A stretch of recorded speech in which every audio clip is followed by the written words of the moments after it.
no never real, not sober with them. Hello tubers, I am Kemar and welcome back to the RoundUp show. So when most Jamaicans this week heard that Capleton was charged and arrested on rape allegations, they were like,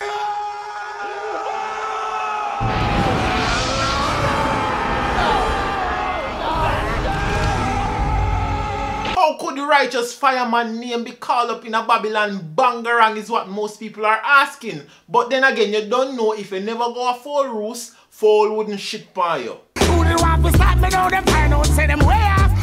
No, I am not implying anything, just simply saying because y'all don't know say some of these entertainers have a cult-like following and them will see you a road and bust your ass. Oh shoot.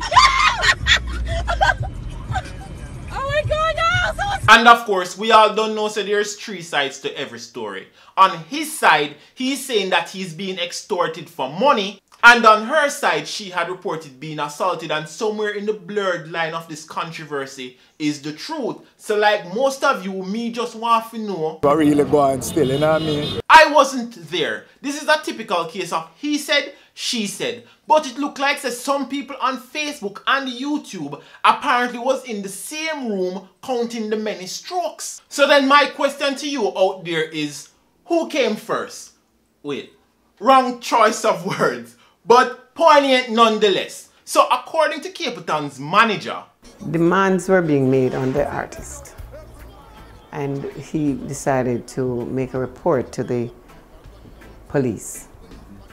He did just that, and it was communicated to this person who was making the demand that he was going to report it to the police.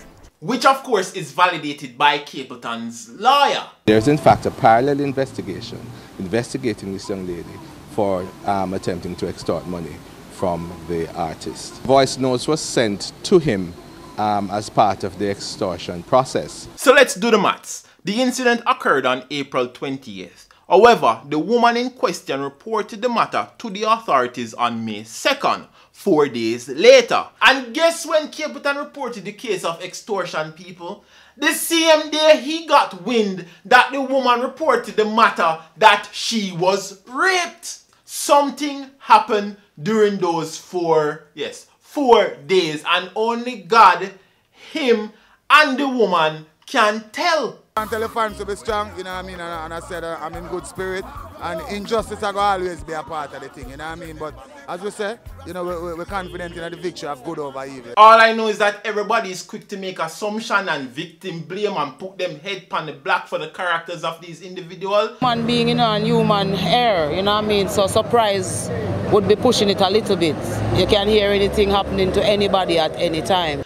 And it is all fine and dandy, but in my mind, Cartel is still an innocent man. But what cases like this does is reinforce the point that some of the time when there is a legitimate case of rape, women or men who are victims of these circumstances would want to not report incidents like these because they know how people will generally react. Only time will tell, so let's just wait and see. And from that story, let's now talk about the new dead baby scandal. Questions continue to be raised as to how the bodies of two neonates could be found on the compound of Victoria Jubilee Hospital on Friday night. But what Archie won't tell you is that these babies were supposedly found among stray dogs. According to information received, Member of Parliament Dr. Dayton Campbell had reposted this picture suggesting that these babies, well, they're not technically babies in the real sense, right? Fenton Ferguson?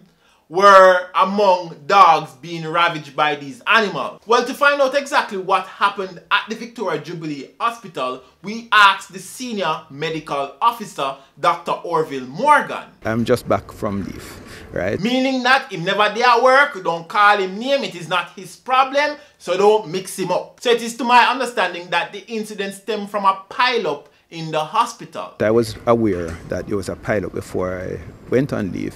And at that time, you know, to my certain knowledge, we had done all the measures to reduce at least by 3/4 the amount of bodies that were there. By doing what exactly? Throwing them out into garbage or feeding them to supposed dogs? add insult to injury, these people want to investigate their own investigation. But on a lighter note, people, we have Amari asking for bop. Where's Bob? Living in his car, still a superstar. Forget about op scheme. Where's Bob? Say you got a wife. And yes, we've done it. We have did it. The blacks have finally infiltrated the royal family. Thanks again for watching, tubers, and don't forget to like, share, comment, and subscribe to this channel. And if you want to place your ads anywhere in this video, please contact me and let me know. Until next time, live free, prosper, and most importantly, walk good.